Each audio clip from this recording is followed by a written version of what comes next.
in the wide, wide world of sports is going on here? 5, 4, 3, 2, 1.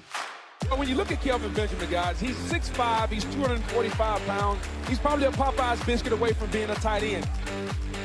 It's not the Dallas Cowboys, but it's a start. You love this. Whoop, and then whoop, and then whoop.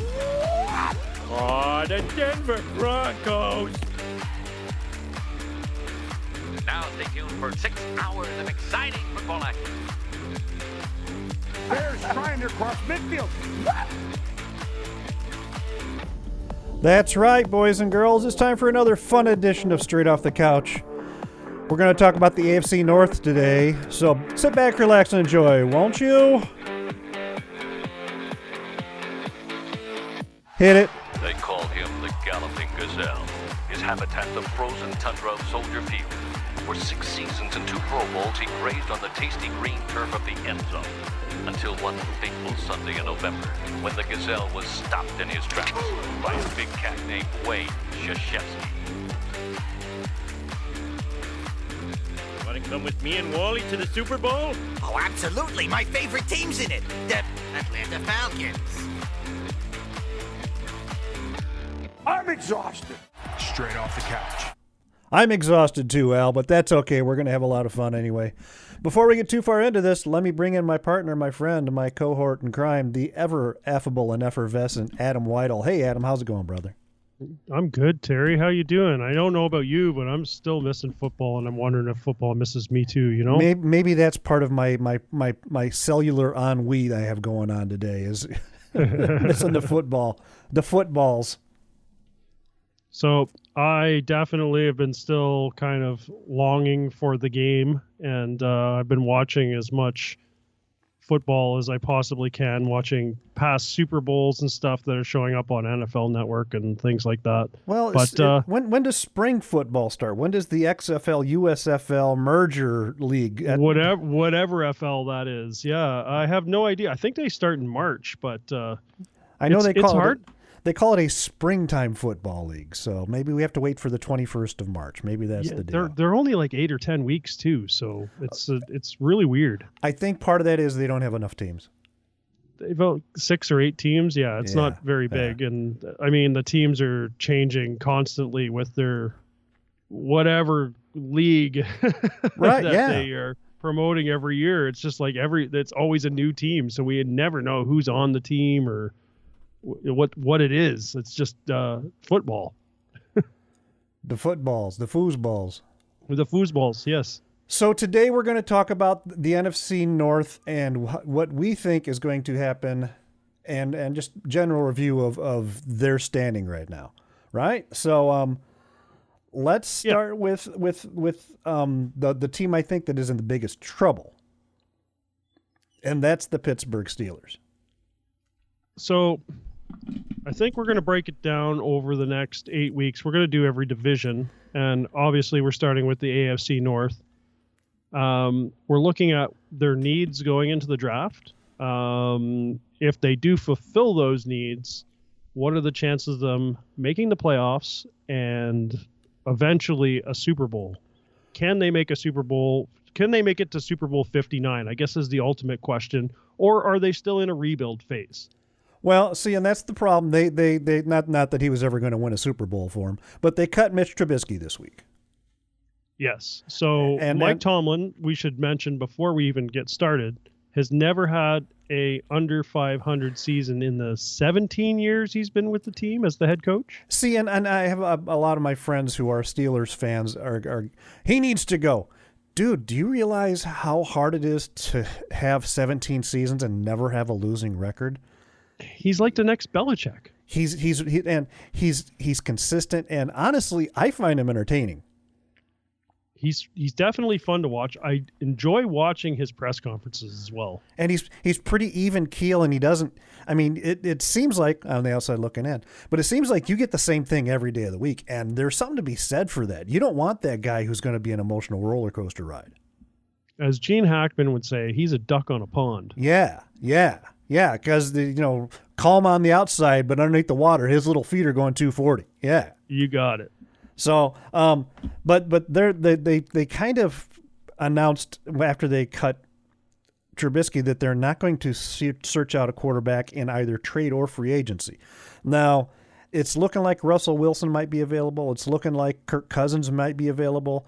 And then on the trade market, you got the Justin Fields thing, and we still don't know what's going to happen with Baker, but there's going to be 3 or 4 talented quarterbacks possibly available via free agency or trade. Yeah, I mean, are they not going to try the draft? That's the if they're not going to go free agency or trade, that's the only option they have is to draft another quarterback, because you don't want to go in with Mason Rudolph and the wicked Mr. Wilson Pickett doing. I'm sorry, not Wilson Pickett, but Wilson Pickett. DJ thing, DJ 101. But yeah, that's your quarterback room right now, Pickett and Mason Rudolph. Yeah, so I'm not even sure where I'm trying to pull it up right now what their draft order is. I'm assuming they're picking. I think they're like 19th or 20th. Yeah, they're 20th overall, and that has something to do with their trades and the things they've done in years past. So they're going to need to if they're going to need to trade down to get a better draft pick, because you're not going to get a very good quality quarterback at 20. There's a bunch. It's a very rich wide receiver and quarterback draft this year, so they could pull out a good draft quarterback. But if they do, where are they when it comes to playoff potential? Right. I don't think they make it. Right. And even if they do get a quarterback in the draft, you still have. There's a lot you got to worry about to get that guy up to speed enough to be competitive. It's not like you get like the Bears, the whole deal with Justin Fields and Caleb Williams. So Caleb Williams, a lot of draft experts are claiming he's the next Patrick Mahomes. He's not going to have a winning season the first year. It doesn't matter where he goes. It just there's a lot of draft experts that are saying that he's a dud. Yeah. So yeah. And I mean, and this all comes down to rumors. Like, you got to put your resume on the field. Right. As Antonio Pierce would say, my resume's on the field, right? So they're a 9-8 team at best, in my opinion. And that might be good enough to get them a wild card slot, but no, I don't even think it's wild card worthy. No. And the next team I think that we need to talk about in the AFC North, their defense is stifling, but Deshaun Watson is a head case. Oh, we're talking about the Cleveland Browns. Yeah. The Cleveland sports team.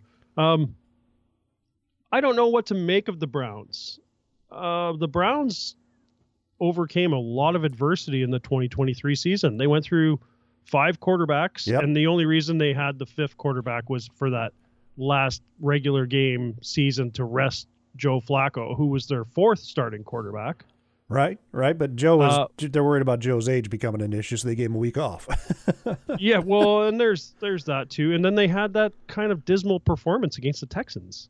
So, I mean, they got a great defense. They have an amazing defense. And I believe that a lot of those guys are going to return. It's a top 5 in the league defense. It's fantastic. But they do need to update their receiver core going into the draft. They are picking, I'm going to say they're middle of the pack.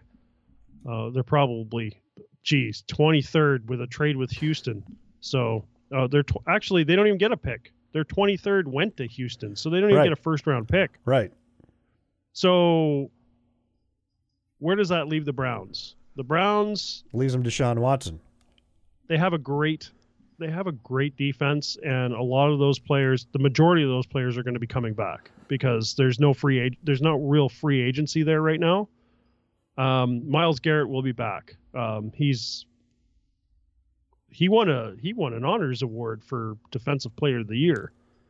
Well, and then they lost that one running back. I forgot what his name is off the top of my head. Early in the season. Nick Chubb. Yeah. Nick Chubb. Yeah. Chubb goes 3rd game or something. Yeah, Chubb goes down, and that's affecting your whole season because Chubb was on a path for excellence. He was really nailing it. He was doing a great job.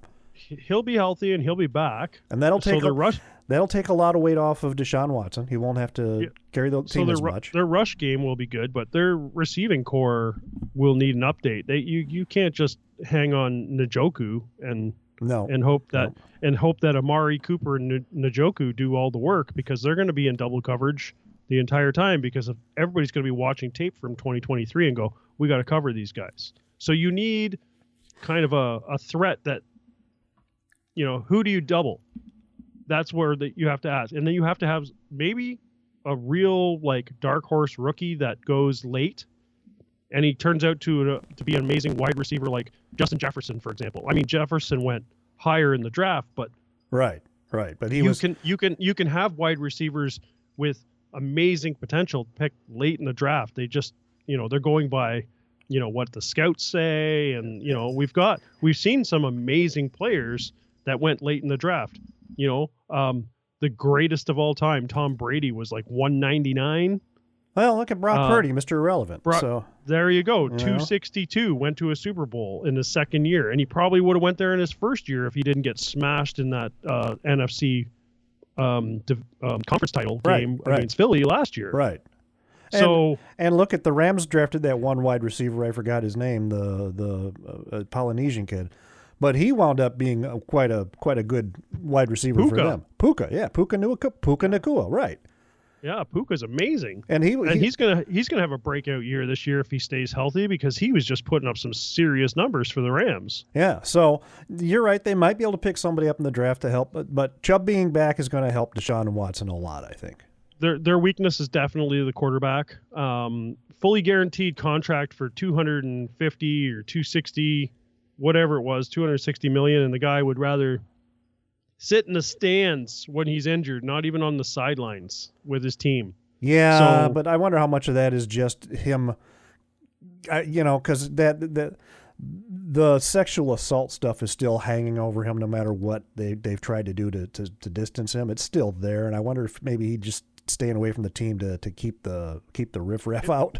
It's just the Browns being the Browns sometimes. I mean, the Browns, I enjoy watching Cleveland play, and they're really coming on. They've got a chance. Do they make it to the Super Bowl? Absolutely not. Because they keep shooting themselves in the foot. They do Brown stuff. Cleveland's going to Cleveland. They're going to make the playoffs again. They'll be a wild card.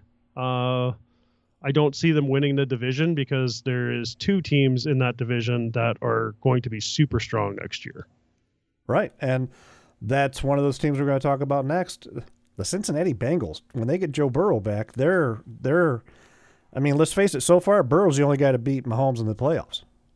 So we've got that. We've got T. Higgins getting the franchise tag the other day, so he is coming back. They're not losing him to another team.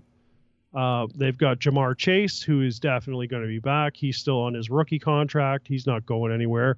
And he loves Joe. So Joe Cool. Who doesn't love Joe? I mean, come on. That guy is he's smooth, man. He's got such a nice touch on the ball. He can make throws. And it looks like he never gets flustered. And he's got Mahomes' number. He's basically kryptonite to Mahomes. Yeah, so it looks like he never gets flustered. Nothing ever bothers him. He's just playing the game. They have an amazing team on offense. Now, what are they going to do on defense? They do need to bolster their defense. So what I see them doing come draft day is they're going to spend a little bit of money. They might take an offensive player like a wide receiver or a tight end late in the draft, but I think their early picks are going to be interior linemen. And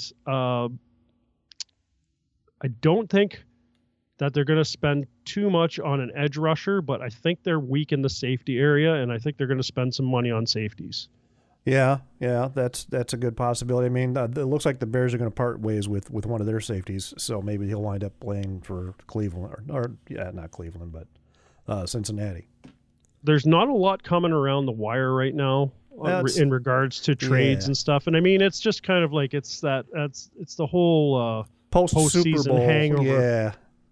Yeah. So And the new season, the new NFL year doesn't start till like the 12th of March. So everybody's more worried about franchise tagging the players that they're trying to keep and try to get around their salary cap stuff.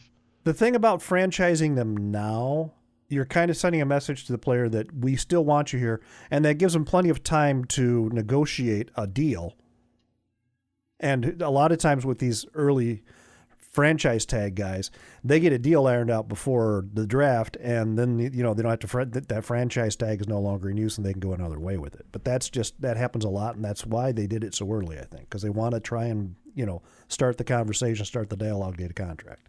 So what do you think the Bengals need for to be competitive, and can they make it to another Super Bowl? Because they did that with Joe already. If I remember right, their defensive line was pretty stout, and they performed pretty well, but I think the secondary was a little suspect. Yeah, so they definitely need corners for sure. But everybody needs corners in this league. The corners are hard. Yeah, doesn't matter who you are or what you're trying to do. To get a Darius Sneed on your team is a tough call. I mean, like even a Stephon Gilmore is a hard guy to get. Yeah. I mean, he was stellar in his younger years, but now like he's on the Cowboys now.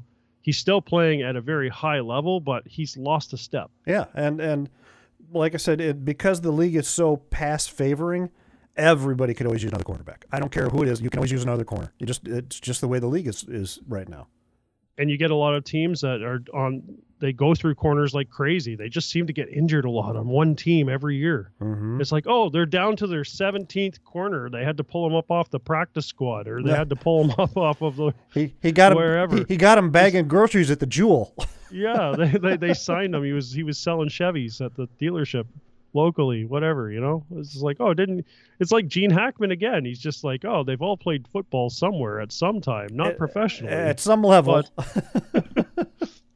But they can all offer something to this team. We got him at KFC. He was like catching he was flipping fries, yeah. Yeah, and he was catching buckets of chicken out the back. That brings us to the cream of the division. I still think that's going to be Baltimore. I think they're going to be hard to knock off that tower.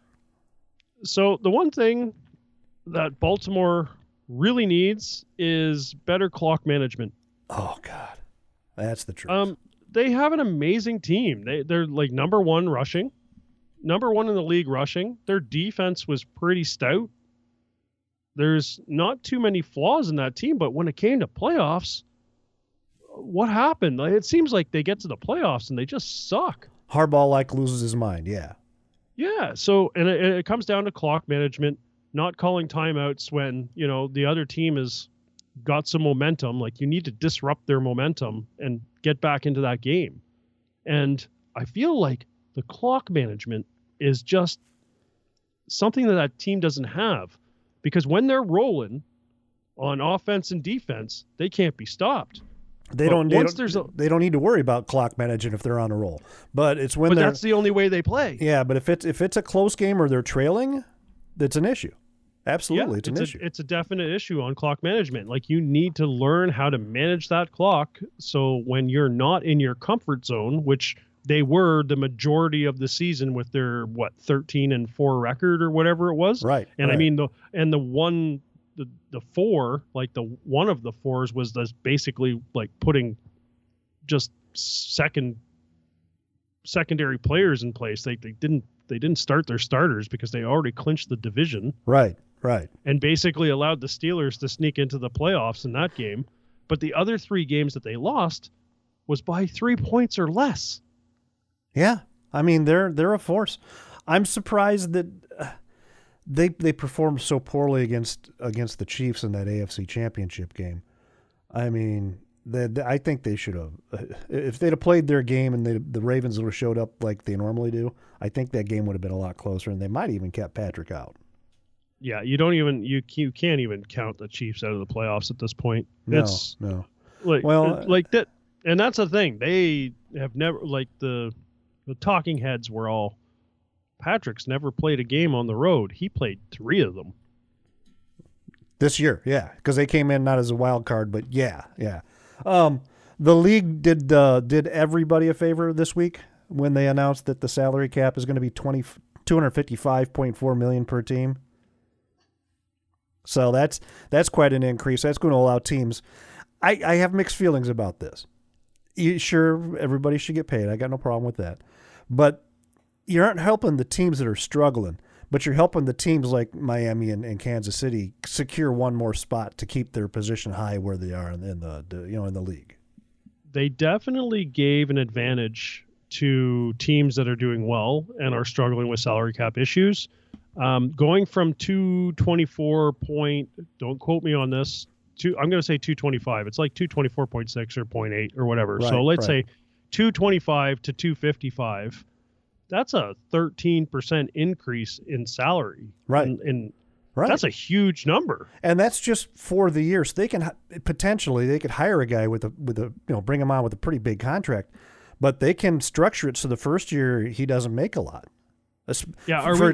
For a team like the Chiefs, that's the kind of thing that's going to work in their advantage, because they'll go, hey, we're coming to the playoffs. You're always going to get to the playoffs with us. So, and the guys are going to go, okay, I'll take that. Gives them a chance to renegotiate Mahomes' contract. Yeah, and they that's what they were really worried about. They're like, how are we going to pay Chris Jones? How are we going to pay Ladarius Sneed?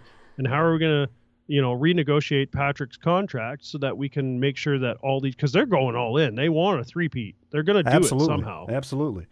And I read this week that Prescott is getting a new contract, and he's going to probably make more than any other quarterback in the history of the league. Why? Because his numbers were good during the regular season, but I mean, it doesn't matter unless you win Super Bowls. Right. I don't know. It's Dallas. Dallas is like the poster child for stupid. Toronto Maple Leafs of the NFL. They don't do anything, but they have the highest merch in the league. Yeah, and they get all sorts of attention, and the media, because they're in the East Coast and they're in the AFC East, so the media talks about Dallas nonstop all the time, and we'll just have to wait and see what goes on there, But I would like to see Dallas continue what they're losing ways. I don't think anybody but Dallas fans wants them to win, to be honest. Like, we're just sick of hearing about them, and I mean, they may be the most hated team in the league. There's a couple of podcasts out there that really do focus on certain teams, and it's like they talk about them every week. Like, there's one out there that they only talk about the Packers, and there's another one that only talks about the Dallas Cowboys, and it's just like, okay, this is a league of 32 teams. Right.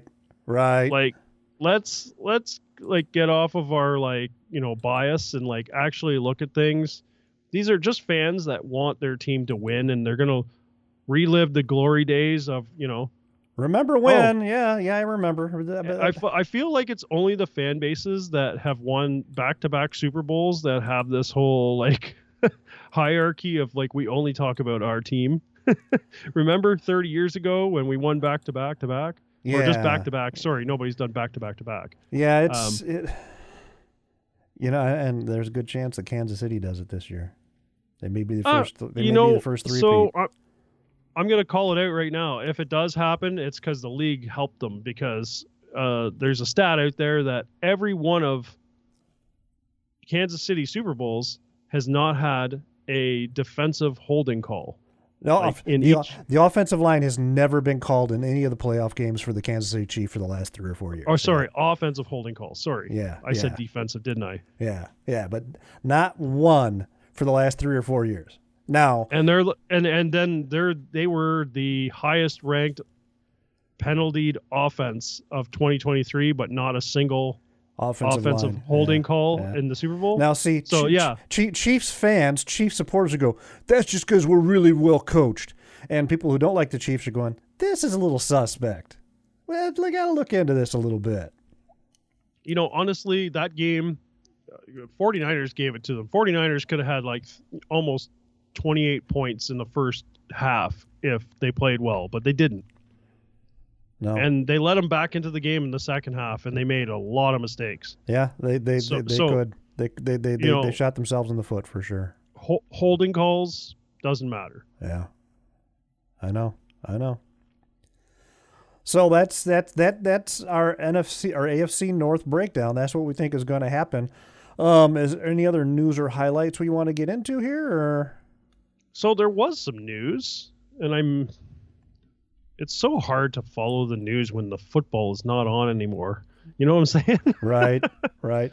And everybody's looking at combine, and there's a lot of talking heads out there that are, just throwing out their little conspiracy theories and what teams should do and what shouldn't do. And, we got like Kirk Cousins is probably going to go to the Steelers, but nobody in Minnesota has said anything like, hey, they want Kirk back. Like, let's be honest.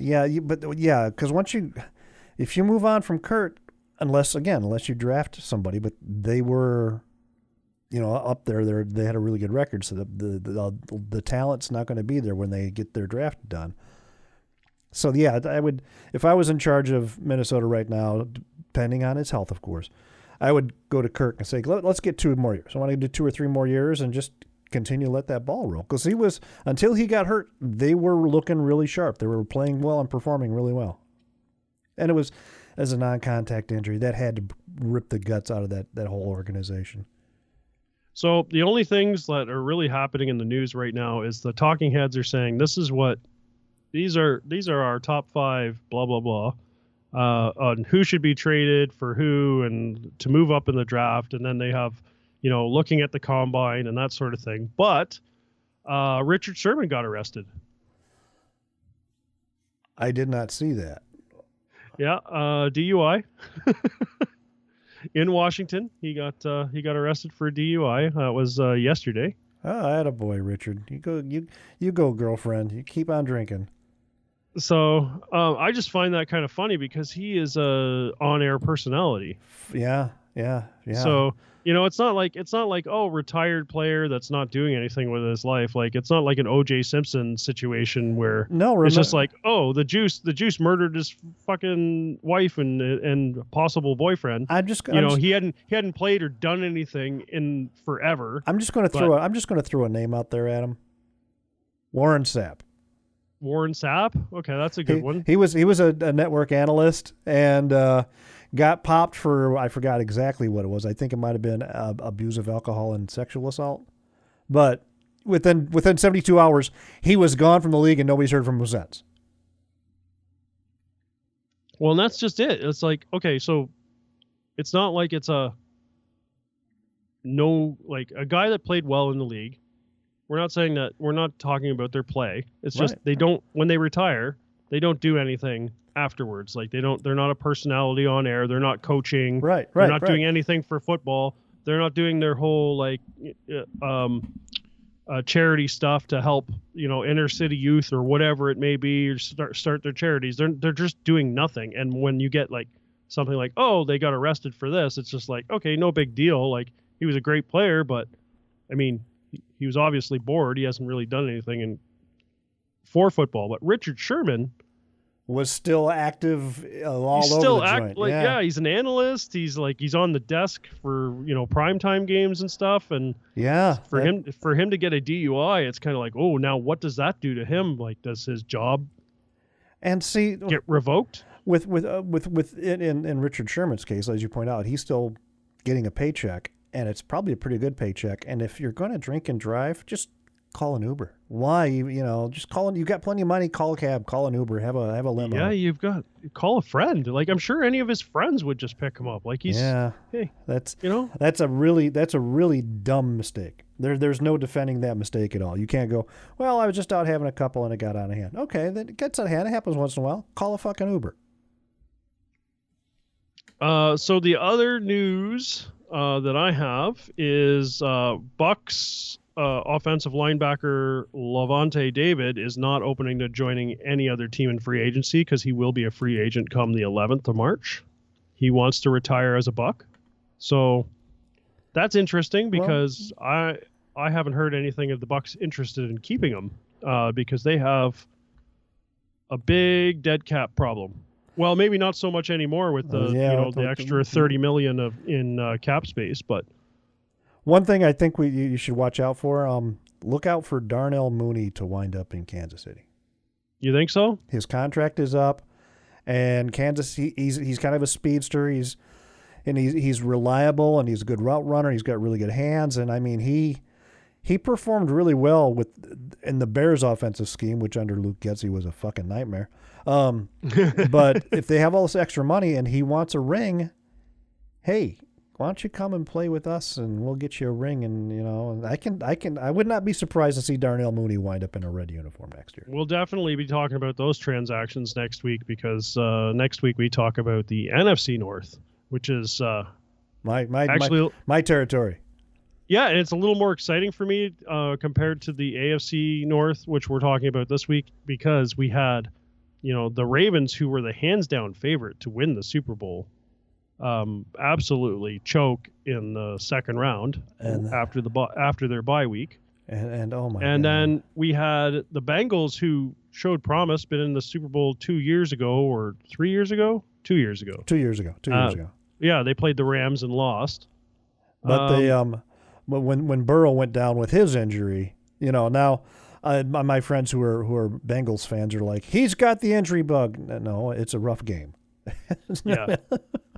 The only other thing that we have in news this week is Eagles, A.J. Brown just debunked the rumors that he was unhappy in Philly and he wants to be there. So that's what he said. Well, yeah. You got what he says and what he does is completely two different things. You kind of have to say that, though, because you don't want teams you're going to be negotiating with thinking you got a bad attitude. Yeah, it's a PR thing. It's really all it was. Yeah, because if you're one of those guys, I hate this team. These guys suck. And then you sit down across the table from, I don't know, let's say the Detroit Lions, and they go, so you were pretty vocal when you're upset, and is that normal operating procedure for you? And then all of a sudden your negotiation goes south really quickly. So the Dolphins are reconstructing already. They're expected to release veteran CB. Xavier Howard, who was amazing, but he had the injury issue last year.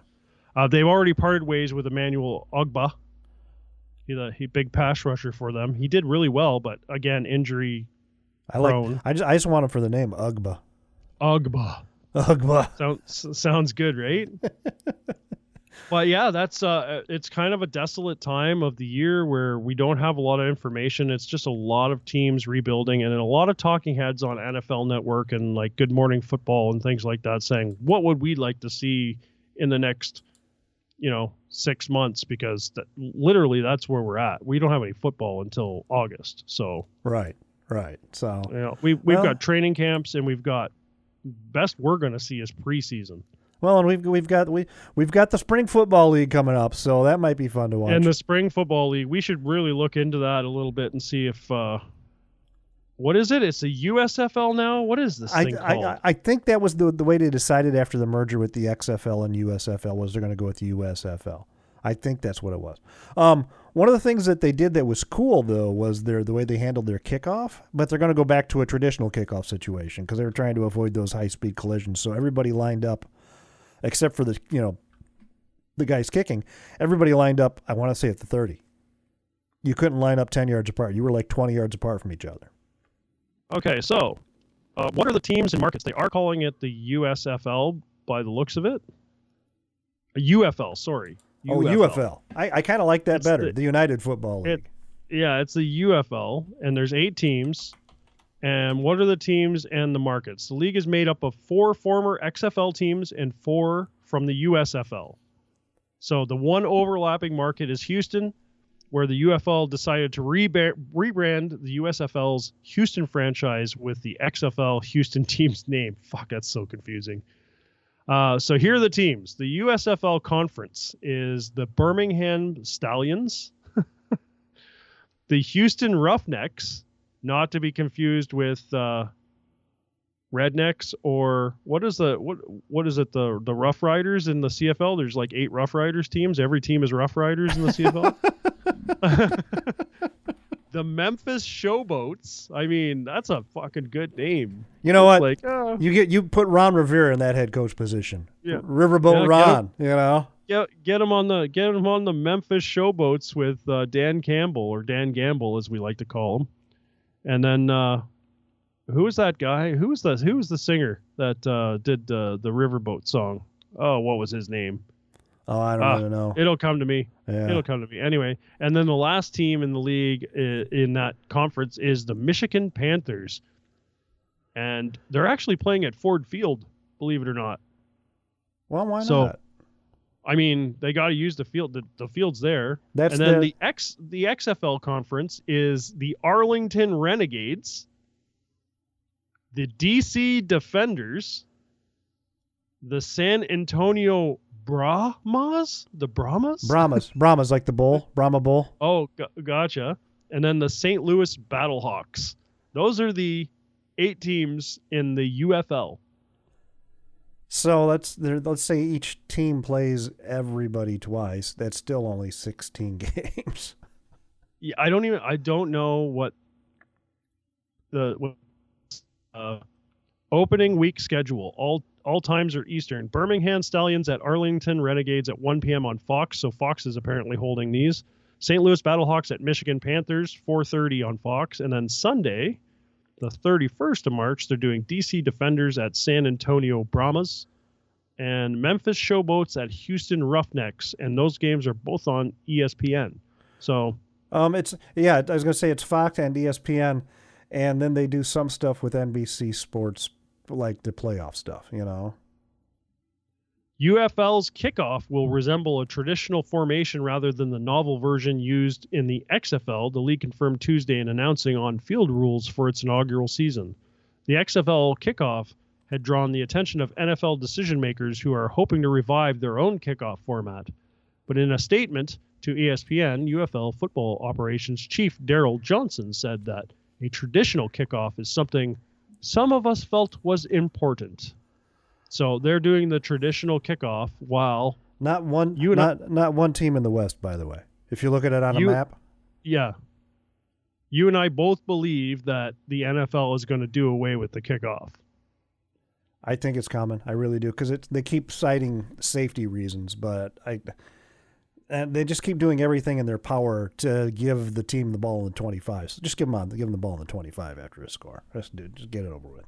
So other UFL rules include an alternate to the onside kick in which a team can retain possession in the fourth quarter by converting a 4th and 12 from its own 28-yard line.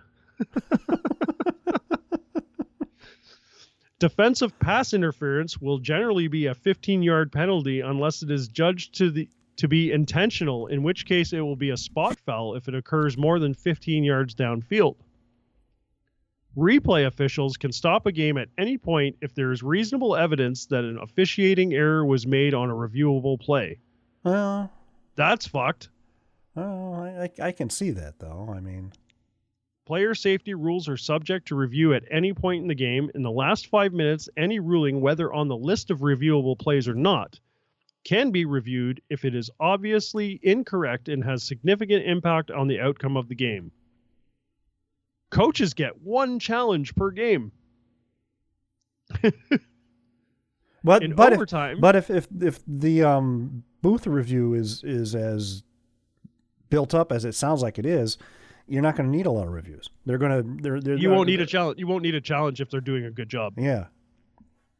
In overtime, teams will get alternating attempts to score from the opponent's 5-yard line in a best of three format, or until a winner is determined, and no kicks are allowed. That sounds a little bit like the college.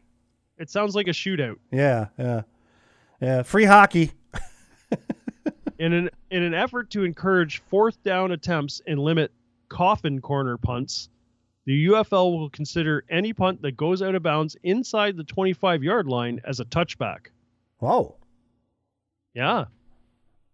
Wow. So we might have to get into the UFL, buddy. Yeah, well, we can. This is an interesting league. It'll give us something to talk about. I'm just looking over the coaches, and I don't recognize any of the names, so there's nothing worth talking about there.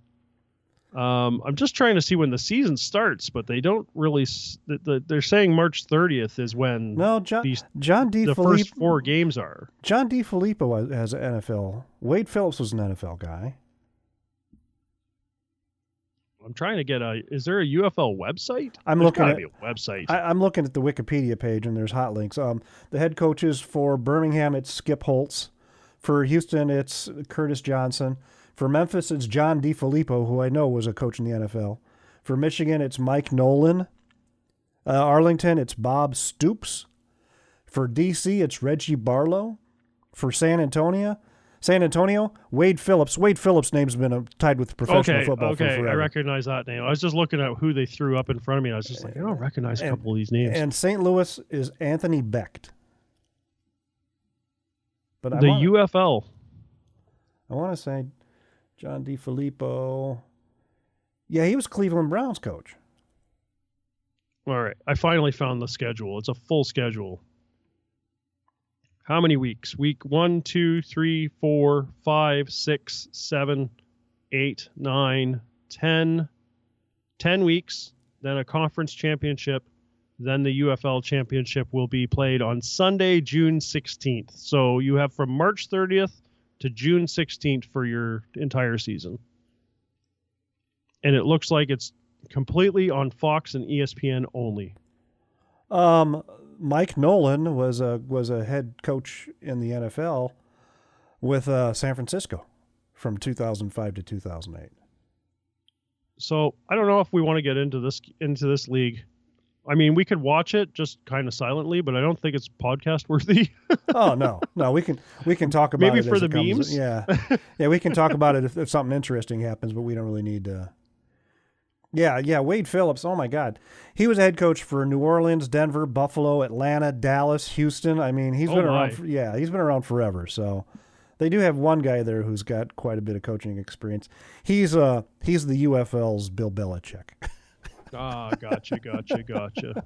So I'm just looking at the draft for the NFL to get back to like regular scheduled programming, kids. It looks like the only AFC North team that has the first pick is Cincinnati in the AFC North at 18. And then 20 for Pittsburgh. Cleveland traded their 23rd pick to Houston. That was part of the Deshaun Watson bullshit. Right. So Cleveland doesn't have a pick probably till like 2035 at this point for Deshaun. That's a rough sell, man. And then Baltimore doesn't have a pick until 30. Wow. Yeah, so it's going to be a tough landscape for them going into the draft, which is 2 months away, 60 days. Can you hear that? Yeah, I hear a little something. That's Brownie snoring. Oh, okay. I was just like, oh. Boys and girls, if you hear that in the background, that's my dog snoring. Current mock draft right now from the experts says Chicago is going to take Caleb Williams at 1 QB. My personal feelings on these draft, I don't know what you want to call them, experts or whatever. I think it's all so pointless because one team picks the wrong way and it screws everything up for everybody else. Well, it's really funny because I don't see these as being off because these have been projected for months, to be honest, if these teams landed the way they did. Washington taking Drake May, QB. New England at number 3 taking Marvin Harrison Jr., wide receiver. I think that's the smartest thing New England could do because they just sucked on offense. They really need to have some receivers. So getting a rookie wide receiver, top in the class, it's pretty smart. But we'll talk about those when we get to AFC East week. But next week we'll talk about Caleb Williams a little bit more because we'll be talking about the NFC North. All right. So I think it sounds like the way you said that, like you're feeling this show's is just about a wrap for the week, huh? I mean, we're short showing it this week for sure, and we're going to probably short show it for the next 7 weeks after, or the 7 episodes after that, because I mean, there's not a lot to talk about. We'll definitely give you the news and the rumors and the DUIs of the league every week. But yeah, we're like, what do they need? What do they want? Can they make the playoffs? Can they make the Super Bowl? I think that's how we're going to break it down each week for each one of these divisions. So where can we find you at if we want to send you an email, Adam? So you can just email us directly at straightoffthecouchpodcast@gmail.com. You can direct message me on the X or the tweet or the Twitter or whatever they're calling it this week at Adam Off the Couch. How about you, Terry? You can find me on Twitter on X. I'm going to call it Twitter until I'm dead. At TREMUP, at TREMUP. So for my partner Adam, I hope you guys aren't missing his football as much as we are. As you can tell, we're kind of lonely old farts. So that'll Don't forget the Book of Faces too. We got that Book of Faces page that's straight off the couch. If you want to hit us up there, if it's easier for you, or just to find out, we throw links to news stories and stuff up on there all the time. So, and the memes. So for my broadcast partner Adam Whitehall, I'm of course Terry Martin. Everybody, have a good week. Be safe. God bless. Bye bye, everybody.